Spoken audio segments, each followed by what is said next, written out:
2026 বিধানসভা নির্বাচন যখন আসন্ন তখন এক একটি রাজনৈতিক দল এক এক রকমের কৌশল অবলম্বন করছে। রাজ্যের শাসক দল তো একেবারে পথে নেমে পড়েছে, একাধিক কর্মসূচি তাদের। অন্যদিকে প্রধান বিরোধী দল বিজেপি, তাদের নিত্য নতুন কৌশল। আরএসএস এর মধ্যে একেবারে কিন্তু অন্তর্ভুক্ত হচ্ছে এবং সেই জায়গা থেকে একাধিক পরিকল্পনা রয়েছে। এবার আসবো বামেদের কথায়। বামেরাও কিন্তু নিত্য নতুন কৌশল অবলম্বন করছে, আর বামেদের এবারে টার্গেট হচ্ছে নবীন প্রজন্মকে সামনে রাখা।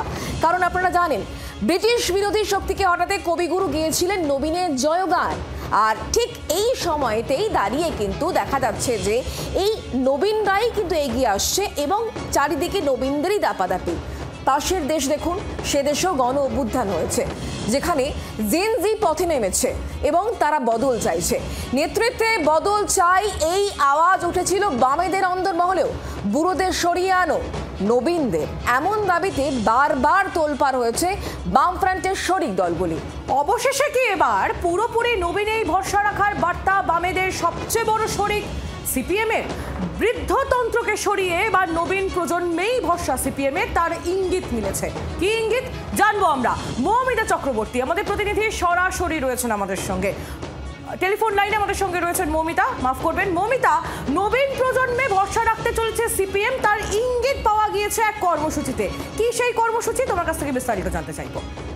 দেখো, আগামীকাল সীতারাম ইয়েচুরি এবং বুদ্ধদেব ভট্টাচার্যের প্রথম যে স্মরণ সভা 1 বছর পূর্ণ হতে চলেছে, সেই স্মরণ সভা উপলক্ষে অনুষ্ঠান রয়েছে এবং সেই অনুষ্ঠানের নাম দেওয়া রয়েছে, সেই স্মরণ সভা উপলক্ষে ঘোষণা করা হয়েছে যে উদ্যোগ, তার নামই দেওয়া হয়েছে নবীনের কথায়।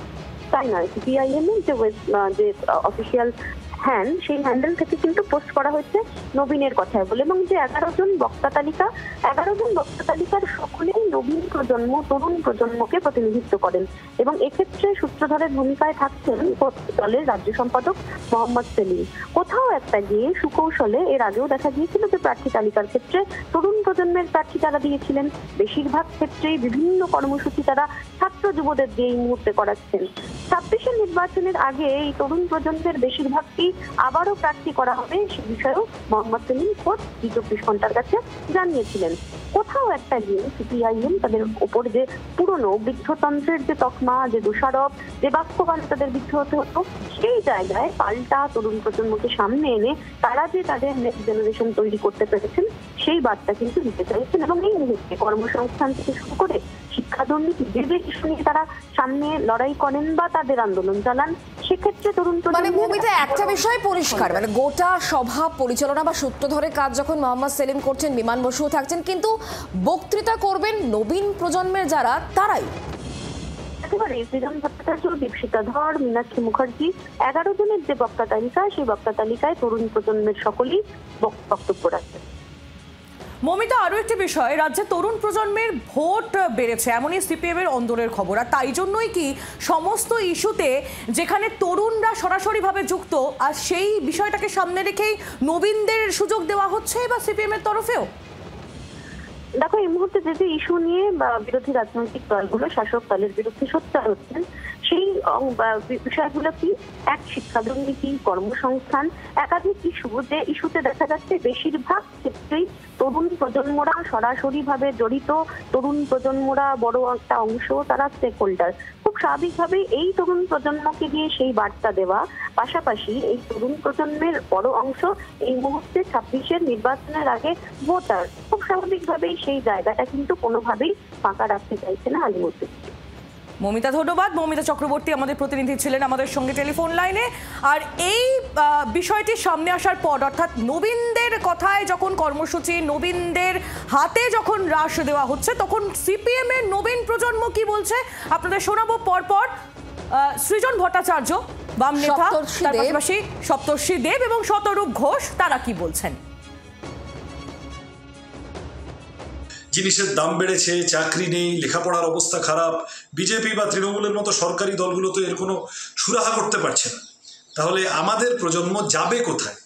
উত্তর খোঁজার জন্যও বামপন্থার প্রতি নতুন করে আকৃষ্ট হচ্ছে সকলে, এবং আমরা সবাই মিলে সীতারাম ইয়েচুরি বা বুদ্ধদেব ভট্টাচার্যদের স্মরণ করা, আসলে তাদের যে ভবিষ্যতের স্বপ্ন ছিল, কমিউনিস্ট পার্টি ভবিষ্যতের party, party for the future, ideology for the future, তাহলে সেই ভবিষ্যৎমুখী হয়ে আমরা তরুণ প্রজন্মকে সঙ্গে নিয়ে সামনে রেখে এই প্রজন্মের আশা আকাঙ্ক্ষা চাহিদাকে প্রতিভাত করার জন্য আগামী 20শে সেপ্টেম্বর এই কর্মসূচি করছি।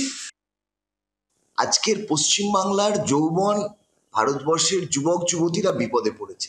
তাদের সামনে কর্মসংস্থানের সুযোগ প্রত্যেক দিন শঙ্কিত হচ্ছে এবং তাই জন্যই তাদেরকে আলাদা করে বার্তা দেওয়া প্রয়োজন, তাদেরকে লড়াইয়ের অংশীদার করবার প্রয়োজন। কারণ তাদের লড়াই আজকে আমাদের লড়াই। যারা মন্দির মসজিদ করে বিভাজন করছে তাদেরকে প্রশ্ন করতে হবে আমাদের কাজ কোথায়। কর্মসংস্থান একটা বড় ইস্যু, সেই ইস্যুতে হিন্দু মুসলমান কম বয়সী ছেলেমেয়েরা সকলে জর্জরিত। বাংলায় সিপিআইএমের থেকে তরুণ দল আর কেউ নেই। আমাদের নেতারা যদি তৃণমূল নেতাদের মতো চুলে কালো রং করে ঘুরে বেড়াতো তাহলে এসব মানে বলাটা আরও কঠিন হতো। ওই তৃণমূলের নেতাগুলোকে দেখেছেন তো, যারা আমাদের দলকে বৃদ্ধতন্ত্র নিয়ে বলে, জেলে ঢোকে কালো চুল নিয়ে, জেলের ভেতর চুল রং করার সুযোগ থাকে না, জেল থেকে বেরোয় সুদীপ ব্যানার্জি অনুব্রত মণ্ডলরা সাদা চুল নিয়ে, জেল থেকে বেরিয়ে আবার চুলটা কালো হয়ে যায়। আমাদের পার্টি যেরকমভাবে তরুণ প্রজন্মকে গুরুত্ব দিয়েছে সেরকম পশ্চিমবাংলার অন্য কোনো দল দেয়নি। অন্য দল প্রার্থী তালিকা ঠিক করে মানে ভাড়াটে লোককে নিয়ে এসে, অন্য দল থেকে তার দলে কে এসছে তারা প্রার্থী হয়। আর আমাদের দল সুসময় দুঃসময় সবসময় নিজের দলের তরুণ প্রজন্মকে তৈরি করেছে, তাদেরকে লড়াই এগিয়ে দিয়েছে। বাংলার আওয়াজ, বাঙালির আবেগ, জি 24 ঘন্টা।